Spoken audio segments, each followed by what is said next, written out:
Good morning, everyone. My name is Alexandra Porter, and I'm excited to be here today to introduce and moderate our webinar, which addresses the vision that's unfolding at Elizabethtown College. As Peter Drucker said it, the best way to predict the future is to create it. So let's get started.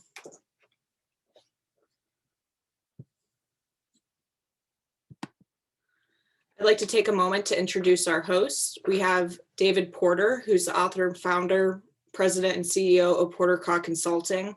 We have Jerry Silberman, Vice President of Finance and Strategy at Elizabethtown College, and myself, Alexandra Porter, and I'll be moderating this webinar. With that, I'm going to hand it off to David Porter.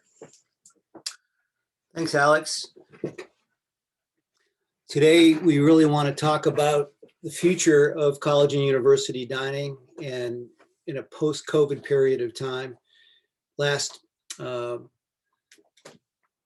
spring, Jerry at Elizabethtown College reached out to us, and he had asked if we could help develop a plan, not for the fall of 20 or the spring of 2021, but of the fall of 2021, assuming we'd be looking at COVID-19, hopefully in the rearview mirror.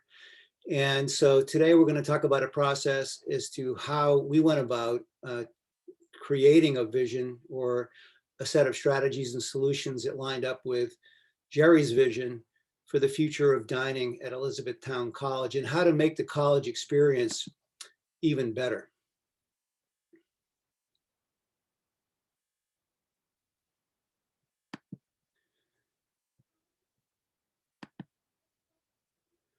There's an important part of the college experience that we like to refer to, or at least in our planning, as social architecture.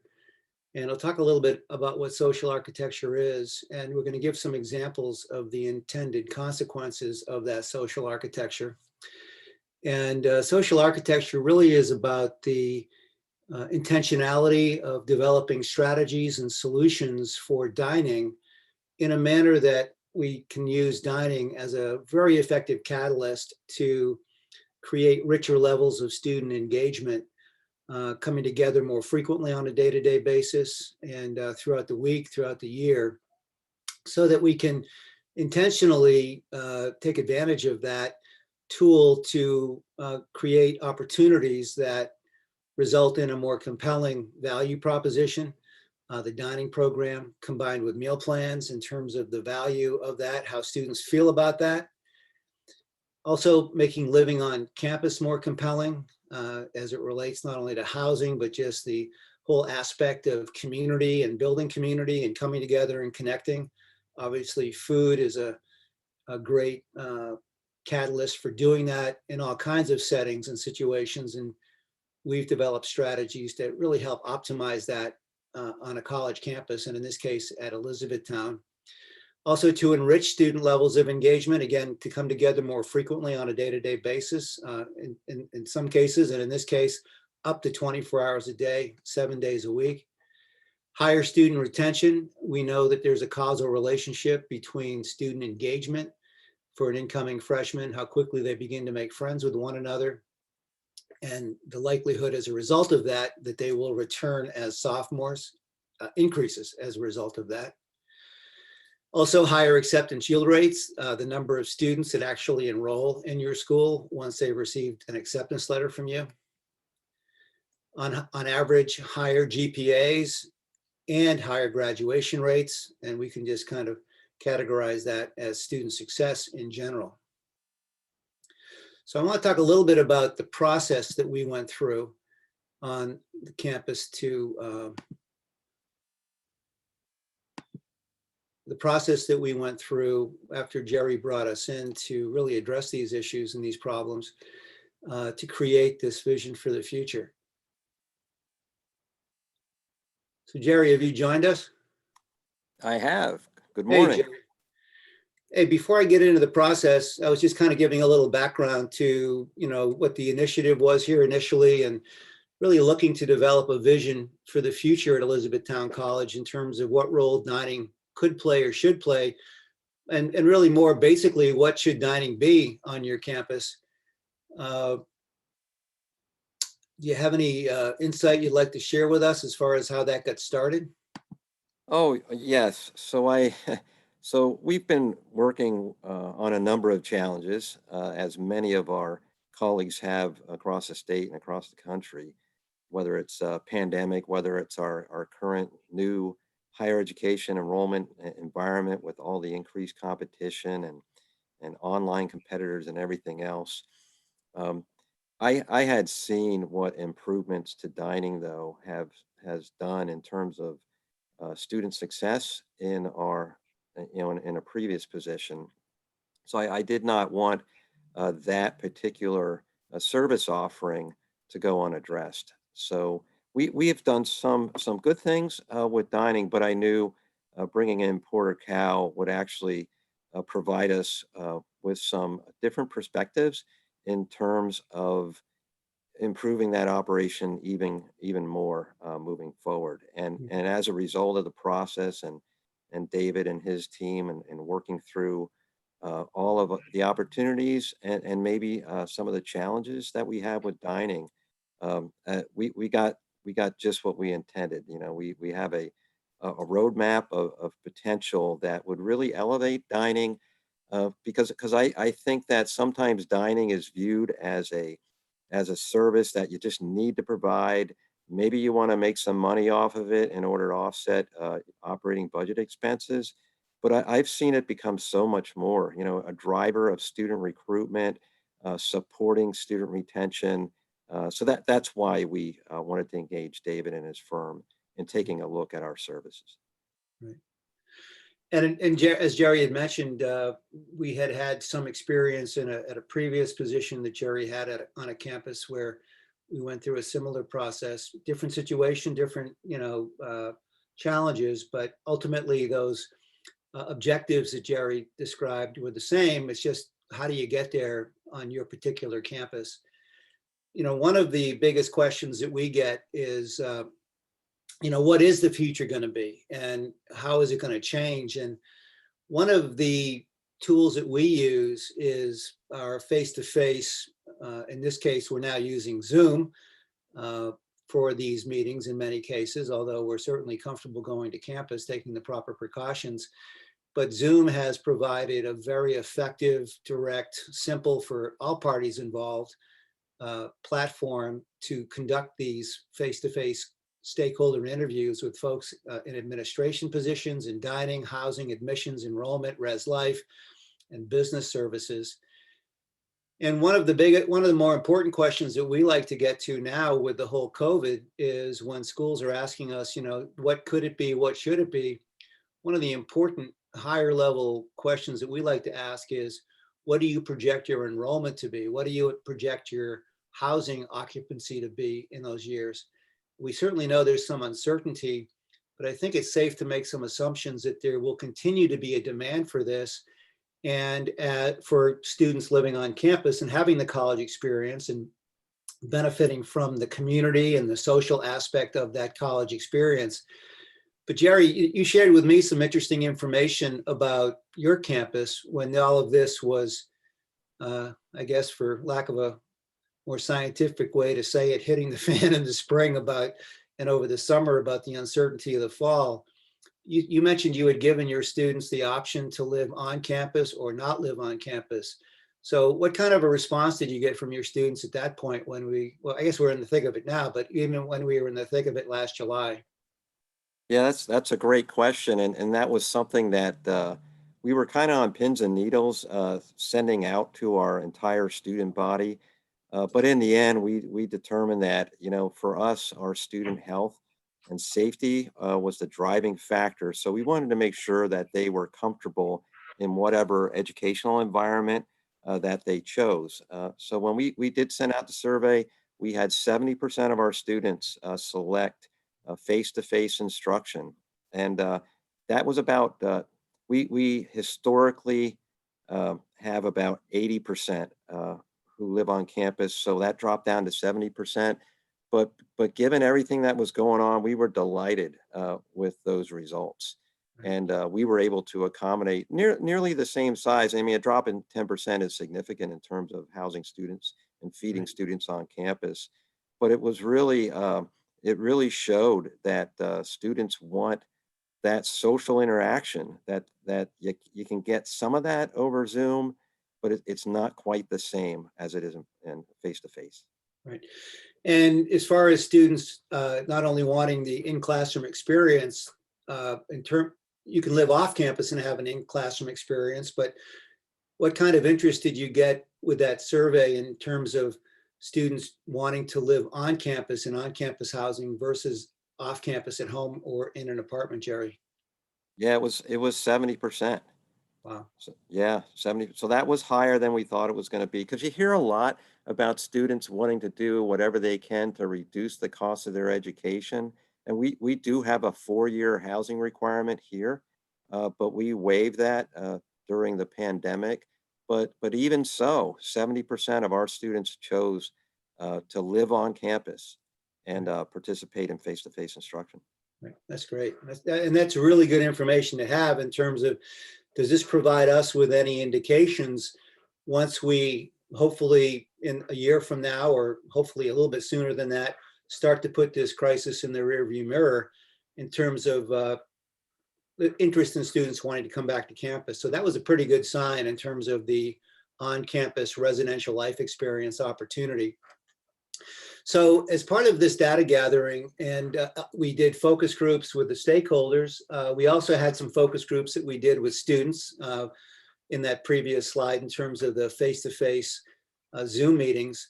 And that was tremendously effective too, because this was in July, so students weren't technically on campus. They were either at home or in different parts of the country. But again, that Zoom platform just makes it so easy for people to connect in from anywhere and be right where we are in that meeting. So it was very effective in terms of when I conducted these Zoom focus groups with the students and got some tremendous feedback. And ultimately what we want to do is take all of this information and then start developing strategies regarding menu variety and selection, methods of service, meaning anytime dining, kind of our next generation of all you care to eat. It's not all you care to eat. We'll talk about that in a minute. Versus a la carte in terms of convenience stores or food trucks or cafes. You know, food production, where the food is produced and where it's served. Sometimes that's in a very close quarters, a similar space. Sometimes it's produced in one location and delivered to another, or it needs to be. What should the hours of operation be, Monday through Friday? And what should the hours of operation be Saturday and Sunday for every location on campus that ultimately gets recommended? And what should the payment methods be in terms of meal plans or cash or credit cards or debit cards or one cards, or even financial aid in any of those forms? You know, should or shouldn't there be takeout in some of the facilities? Obviously, the big question for takeout usually is in a residential location. And what are the additional revenue opportunities? What truly is the top line potential for your campus in terms of capture? You know, are we capturing all the students, or are some students not participating, maybe because the program isn't hitting enough of the right notes for them? So these are the categories of what we develop. We look at all of these, but we also want to develop strategies and look at kind of cracking the code in terms of how do we address each one of these areas, but then how do we align these in order to create the greatest value proposition for the students? And we'll talk more about that in a minute. Meal plan analysis. Meal plans are always a hot topic of discussion on just about every campus we go to that has a residential student population, or whether it's a mandatory or a voluntary live on. If it's a mandatory meal plan requirement once they get there, clearly that can have a profound impact on the value proposition as it relates to room and board. Do people see it as an amenity, as a plus that they're required to buy a meal plan, or do they see it as a negative or a financial burden? We often hear about how meal plans can sometimes, when there are issues, the argument or the symptom can manifest in the form of students complaining that the meal plans are too expensive. And I guess there are a couple of different ways to look at that. You know, one way to look at it is, you know, if any of us were charged $2.50 for something and we didn't think it was worth it, we probably would say, you know, that item's too expensive, but that doesn't mean we can't afford it. So we really want to look too at programmatically, you know, what what's being offered, when it's being offered, how it's being offered. Is it what the students want, when they want it, how they want it, in an environment that they want it in, to make it worthwhile, whatever the meal plans are costing them. We look at proposing alternative meal plans with no price increases. And I solely say that because oftentimes early on, we met this objection on a regular basis and found a way to overcome it. When we made recommendations to expand service or hours or menu, everybody would say to us, well, that's a great solution, but are the students willing to pay 2 or 3 or 4 times more for that? We never made any of these recommendations or solutions anticipating an increase in the price of the meal plan. Now, that might sound a little bit counterintuitive, but in many cases, we did the diligence regarding financial and revenue and expense projections, labor calculations, and we found strategies where we could expand the hours, expand the menu up to 24/7 in some cases, not raise the price of the meal plan, and even increase the remuneration back to the institution. Obviously, in this case, looking at developing revenue forecasts and then recommending the optimum phase-in for those proposed meal plans. And I think just in a big picture, an important part of the phase-in is we need to have the program in place if there are going to be changes made to the hours, the menu, the venue, in order to then implement the meal plans so that there's a synergy there that creates a tremendous value. And if that's not done in the proper order, we can take 2 or 3 steps forward and 2 or 3 steps back. So that's an important part of the planning as well. I mentioned the financial forecast, meal plan revenue, retail revenue, operating expenses, or remuneration back to the institution. And then we also look at demand. So if we're looking at 2 or 3 or 4 locations, but we think we can consolidate into 1 location or 2 locations because we can expand hours, we can expand menu, we can better utilize a particular location, create a richer level of social engagement.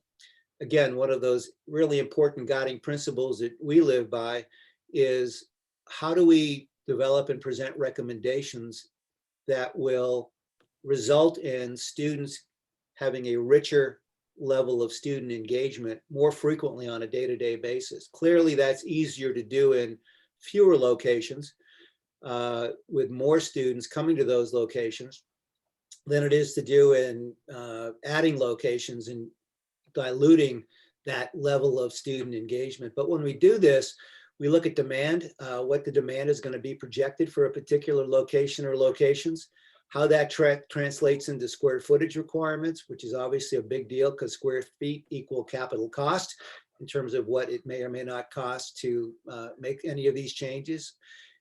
We prepare hand-drawn schematics so we can actually have a visualization of what on a big picture these changes could or should look like, and also identify low and or no capital cost short-term solutions. You know, it's easier to come up with a grand long-term scheme, which usually has a significant price tag associated with it. And it could be many years before that could actually materialize, even if everybody bought into it. So we certainly are capable of coming up with those long-term visions, but we also want to look at what are the opportunities within the existing space, with the existing layout, with the existing equipment in the short term to make some of these programmatic changes. And if we can look at making programmatic changes, hours of operation, menu variety and selection, Monday through Friday, Saturday and Sunday, even a method of service, many of those don't require any quote unquote major or even minor renovation in some cases. So there really we can in the short term remove kind of that capital cost, hurdle that has to get over to approve a project. So again, these strategies are many and varied, but we try to develop them to suit each institution.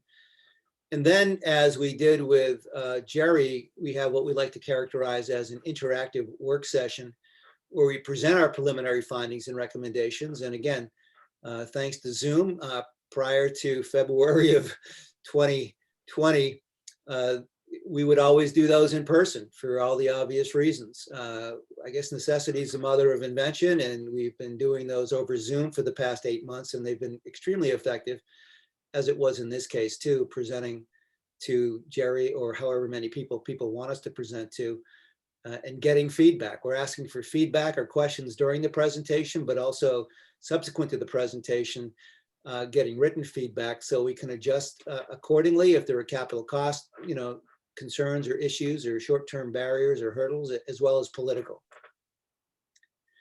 Now, I mentioned anytime dining before. This is a lot of words here, but I think it's important to understand, at least from our perspective, what anytime dining is and what it isn't. So, please bear with me for a second. I just want to go through this, and this is what we've done with Jerry and for Jerry on the campus. So anytime dining is not all you care to eat. It's not a la carte. It's a next generation solution that is mission critical to deliver a rich and unforgettable, quote, the college experience, unquote.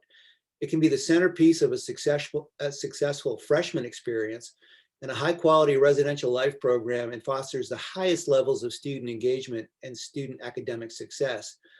Programmatically combines specifically designed anytime dining access plans, kind of synonymous with a health club membership. It's unlimited. Students can come and go whenever they want.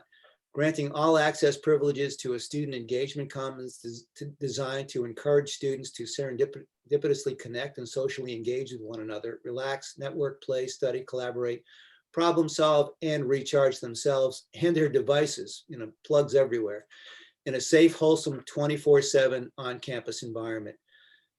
These venues feature made-to-order, fresh, local, sustainable, high-quality foods, offering a full and complete selection of all foods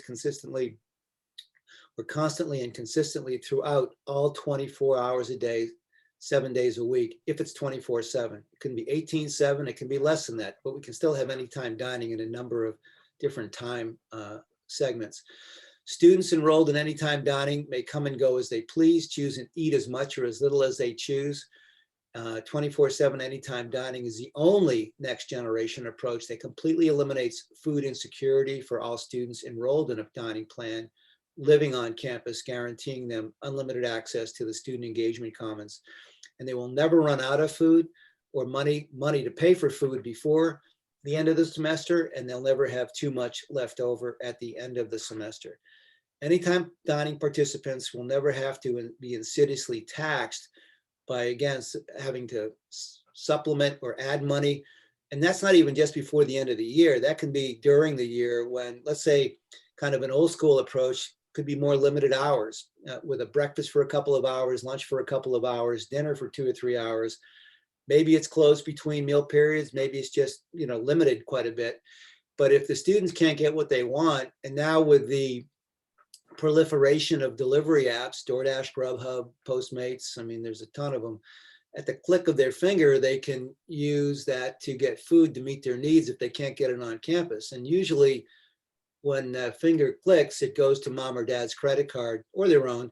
So it eliminates that need to hit up anybody else, themselves or their parents or their financial aid, for more money to fill in the gaps of an existing on-campus dining program. So here we wanted to talk about the vision that we developed for together with Jerry, really lining up with his vision for a better college, an even better college experience beginning fall 2021. So here we talk about, we talk about rebranding the marketplace and calling it the Roost, a vision for 24/7 anytime dining student engagement commons on the campus. So any comments about this, Jerry? Oh, I just thought it was a creative approach, and when we talked about this, aside from the attractive graphics, which I thought were amazing, I think that the point of view from David's firm, and one that I fully support, was you don't always have to engage an external brand in order to raise the value proposition for your dining components. Building internal brands such as this, so we have something called a marketplace. That's how it's named now. There's really no graphics or anything associated with. Someone just stuck a name on a dining facility, but taking a more thoughtful approach to branding that particular location internally, I just think it increases the value without spending much money at all, you know? Yeah, I like to characterize it almost as a reverse branding strategy. And what I mean by that is I think a lot of us, when we think of national brands, they're brands with locations maybe regionally or all over the country, or in some cases all over the world. And we have kind of an emotional relationship to that brand. We either like it, we feel comfortable with it, or we don't. And it can be very attractive, and it can be very predictable, and it can be something that we are loyal to depending on what the brand is and what we like and what we don't like. Now, the essence, I think, of the college experience, especially for freshmen, is really emotional, because students are looking for opportunities to connect to each other, meet each other, kind of make new friends, tell people about each other, about their lives and who they are and their families and where they came from. It's truly an emotional opportunity where we open ourselves up as incoming freshmen to those opportunities. And a lot of this can happen in the dining venue as incoming freshmen, in terms of a place that we go frequently throughout the day initially. And so there's an enormous emotional connection related to that. And I think most of us, when we think back to our experiences in college, it can be good or it can be bad, or it can just be mediocre. We certainly have we can recall what we felt like back at those times and what it was like. So by capitalizing on that and really taking advantage to add a strategy of creating that more deep, emotional, significant bond with the institution and this particular location, because it is that kind of social nexus, at least initially it is for a lot of students to come together, and then put a brand on it that further ties the connection to the institution, that unique experience.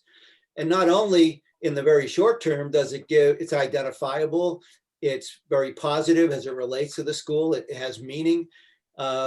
Students might want to buy a t-shirt, they might want to buy a bag, or in this case, a mask during COVID, or a vessel for a hot or a cold beverage. But, alumni and directors of alumni spend a lot of time and effort over the years looking to connect with graduates to obviously can keep them engaged. And not that this would be any, the sole reason students would be engaged, but if it can add to that experience in a positive way and keep that emotional connection alive.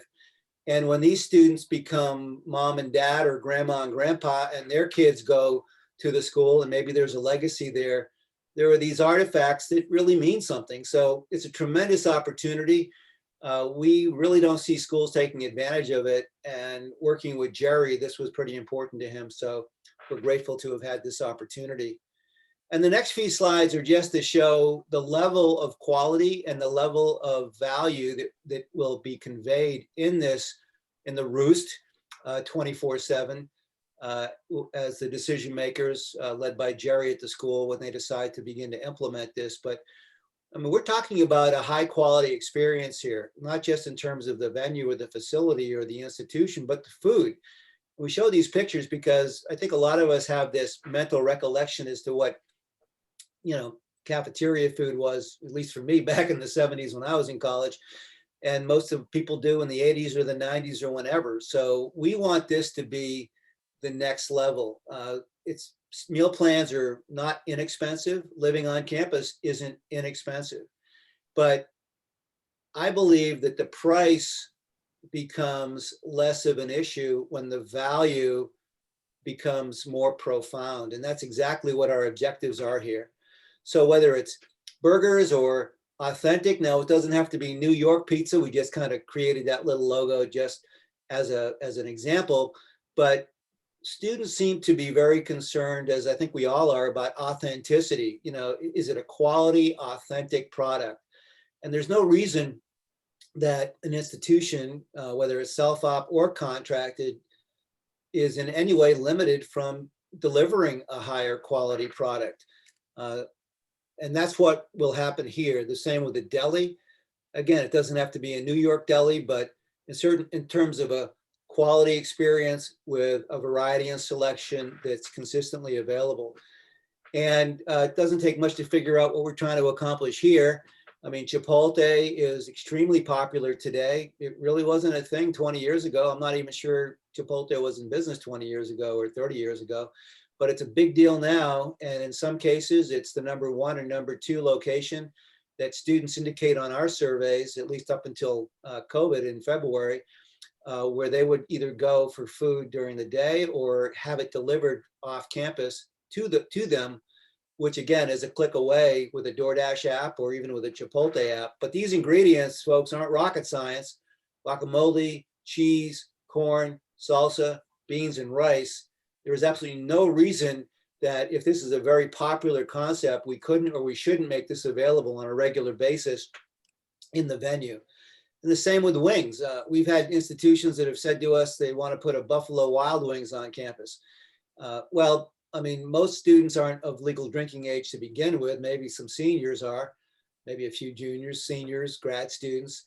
But if we really want to appeal to everybody, especially if there's, like with Jerry's school at E-Town, a 4-year live-on requirement, and we want to have that meal plan and required in all 4 years for students who live on campus, and we really have to give them a great value. And again, there's nothing to prevent an operation from offering these on a daily basis other than a 1970s mindset that needs to be broken. Again, the global kitchen, we see more food preferences from around the world. We see more students coming from around the world. And sometimes it's just fun to have the variety and the rotation of these at a particular station. You know, nothing beats the old standards, you know, whether they're Belgian waffles or waffles, you know, that the cooks make to order, or and with toppings, students can top themselves. It's unbelievably simple.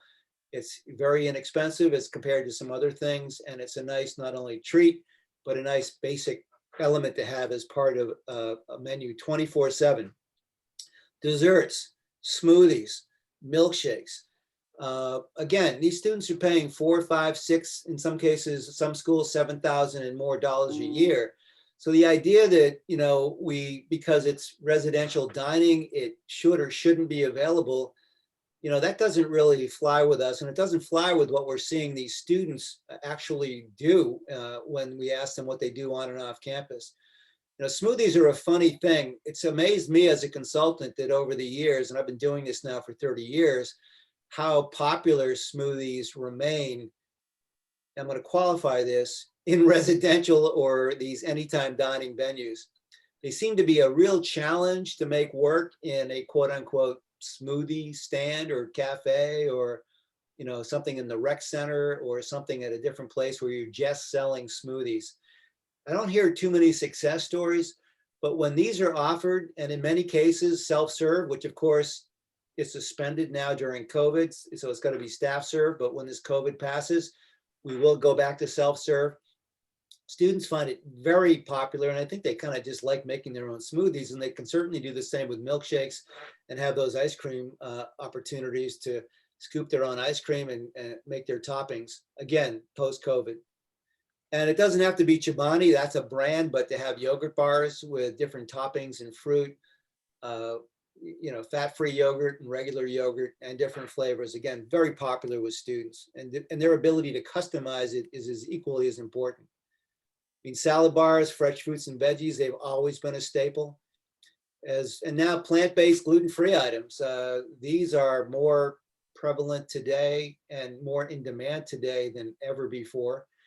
And it's really something that is just a staple in the servery for students, you know, and it can be somebody with an allergy and it can be somebody without an allergy, but it can be available to everybody. Some of the unique challenges of this today in terms of renovations have to do with developing small production areas where the plant-based or the allergy-free items are prepared separately to limit cross-contamination with the rest of the kitchen. Certainly carving stations and meats are popular for some students.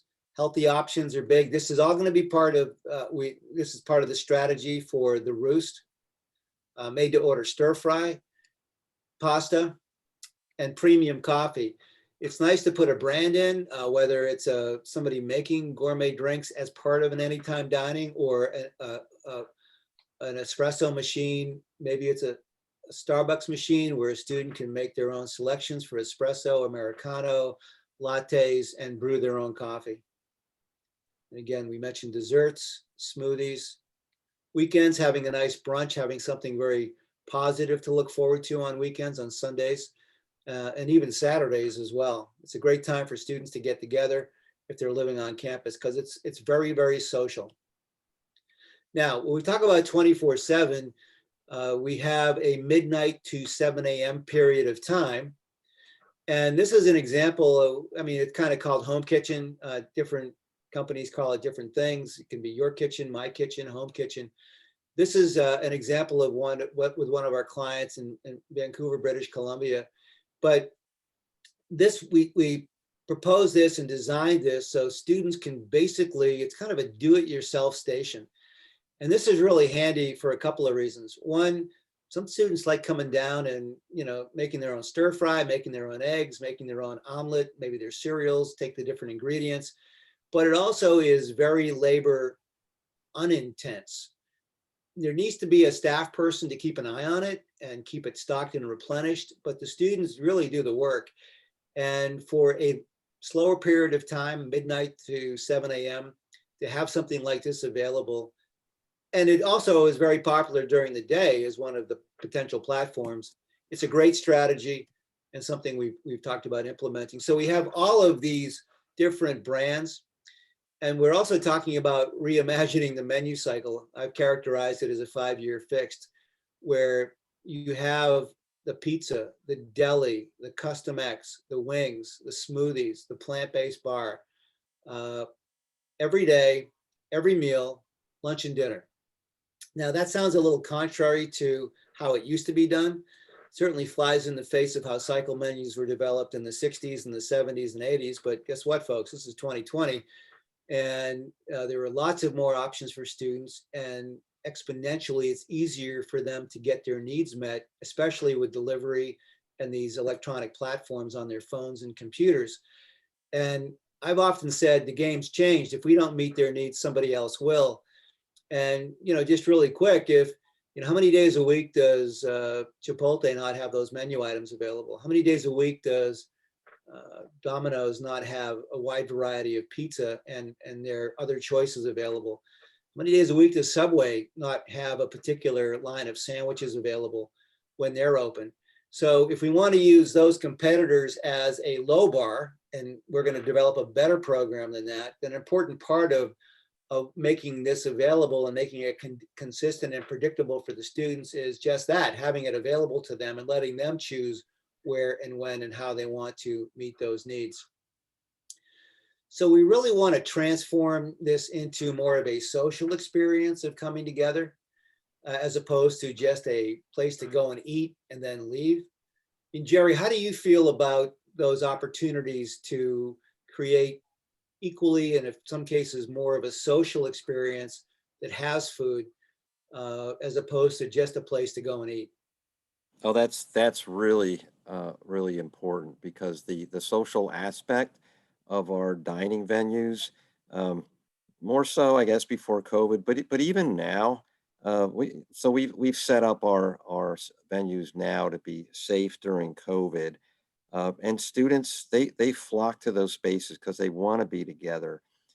They're hungry, yeah, they want to get some food, yeah, but that's not the sole reason they go there. And if they go into a space that's attractive, that looks nice. When you go into a Starbucks, it just makes you feel like you want to hang out there. Right. And pretty much the opposite of the philosophy that we've had in the past for dining. We just want to have an assembly belt and get the kids in and out. I think these days the opposite approach should be used, because that relationship building and that social experience is just as important to the students as the food. And we believe it's going to be as important, I think even more important post-COVID, because there's going to be this pent-up desire for people to reconnect and connect. We know it exists. We know it's part of the human condition.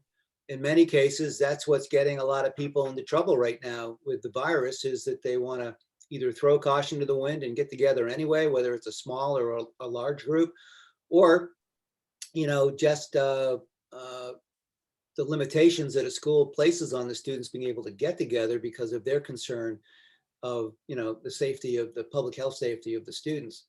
So consider this. So consider you're a school like E-Town or any school, and you've got, I'm going to make up a number here, 1,800 students that live on campus.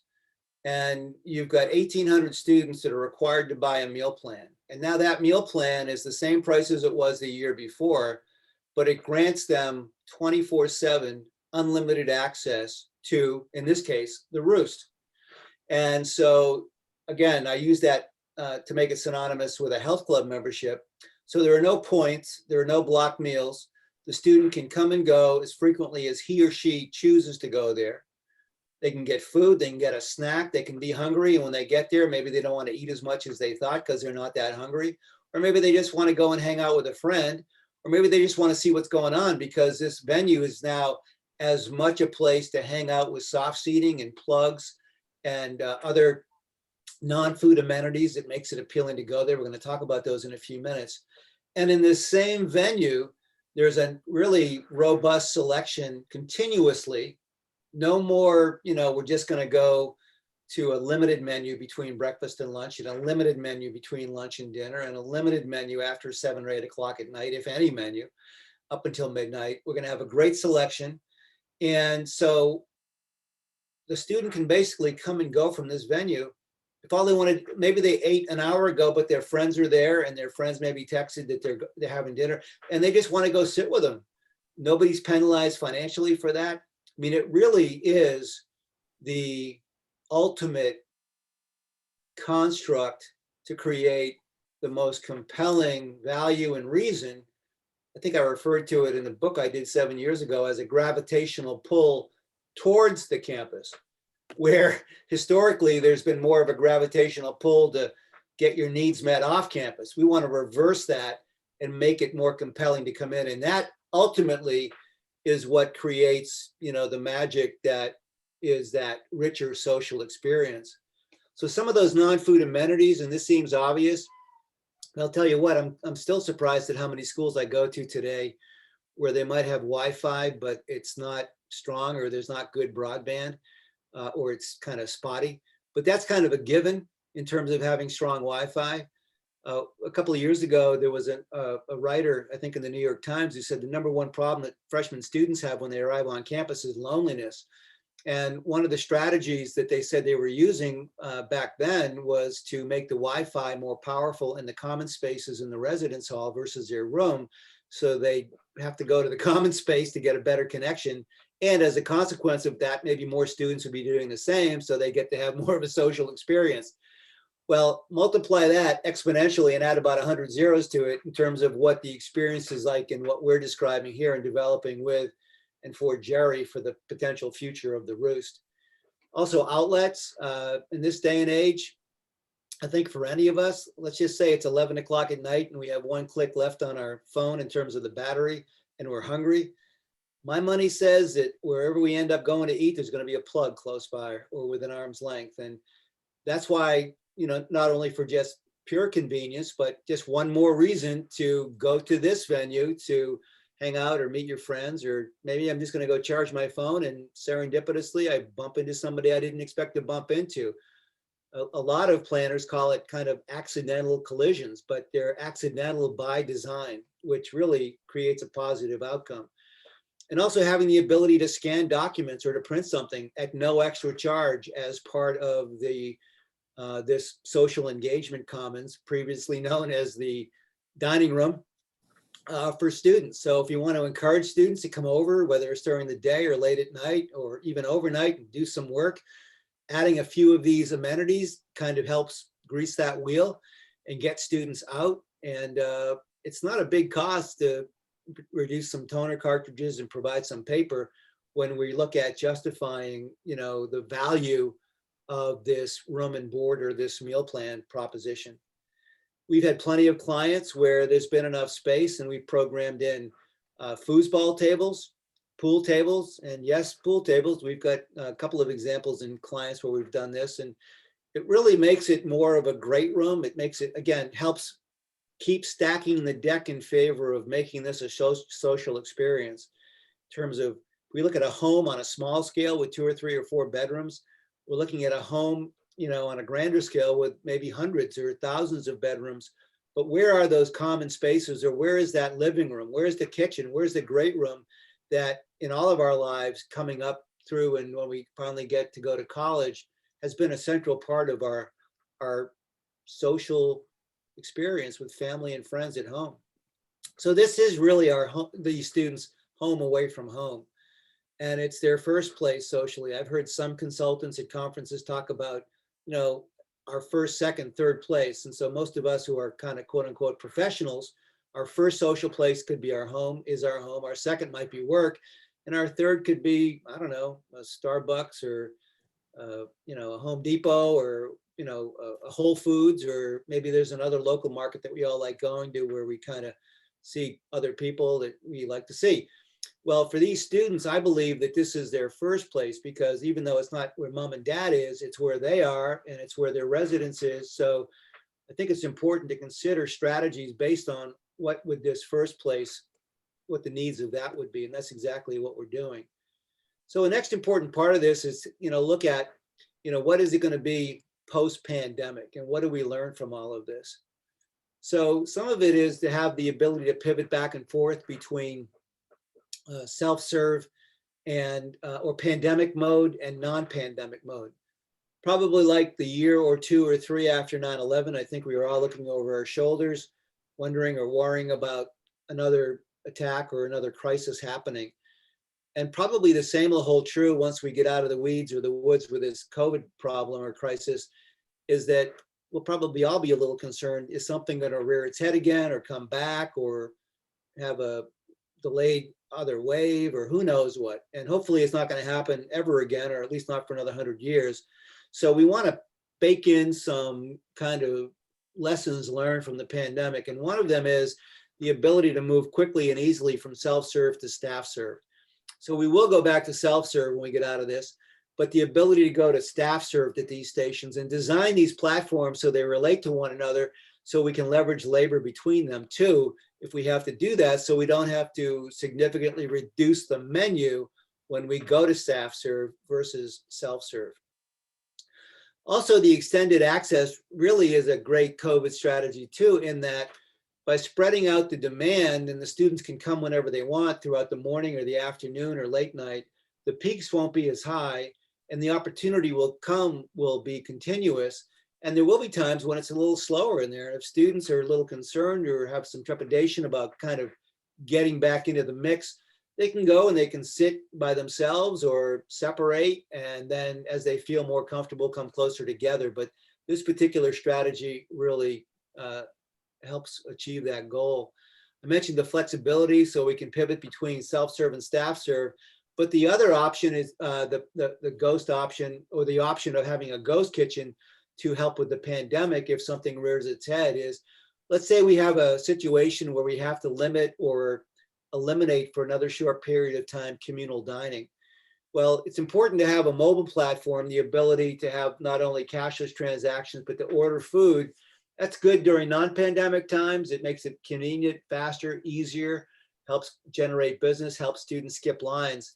But if we look at non-communal dining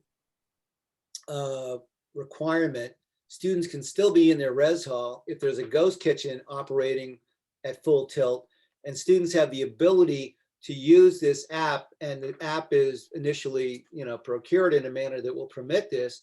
Students can order food from their rooms, and they can either go pick it up at the dining venue or at the Roost in this case, or if the school's enterprising, they can have it delivered to the information desk inside the secured res hall, and the student can come down from their room and pick it up.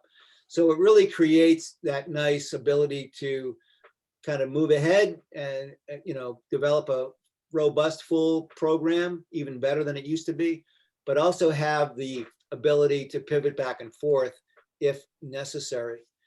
And the other two are these Zoom pods. I mean, we've all become so, you know, almost by, not almost, but because of necessity, everybody has immediately gone to being able to function, whether it's Zoom or Google Meets or Microsoft Teams or whatever the platform is.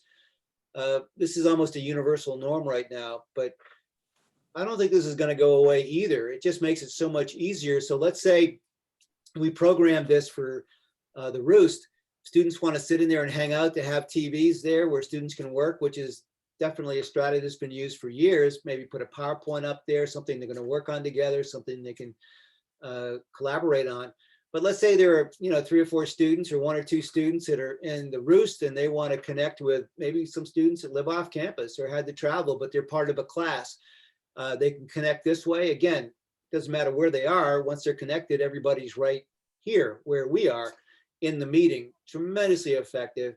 And just one more reason, one more non-food amenity, one more valuable reason to be part of the room and board on Elizabethtown campus and at the Roost.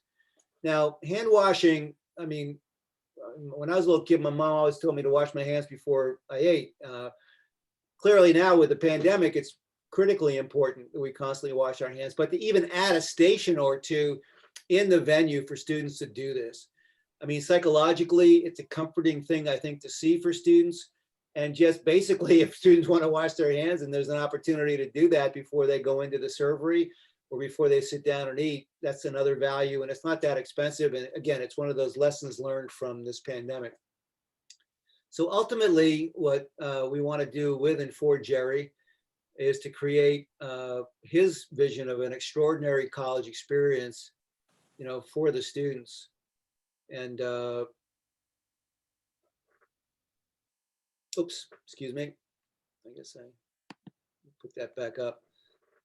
Oh, I went to the beginning again. But again, what I wanted to do is just say thank you, everybody, for permitting us to present this today. And Jerry, any final thoughts? Yeah, I would just add that I've appreciated working with you and your firm over the years, and I would encourage anyone who's working at a college, who's taking a look at their dining program, to really start to explore some of the opportunities that may be available to you, because it's an area that I've seen that if you make investment in, and we're not talking a huge investment, but if you make some level of investment, you'll absolutely see some great results. Right. And it was refreshing, when Jerry first reached out to us in the spring, for Jerry's vision. He said, David, we're really not looking for solutions for this fall or in the spring regarding COVID strategies. We want to work with you to create a vision for what our program should be on our campus post-COVID, hopefully as early as fall 2021. That's what we're shooting for.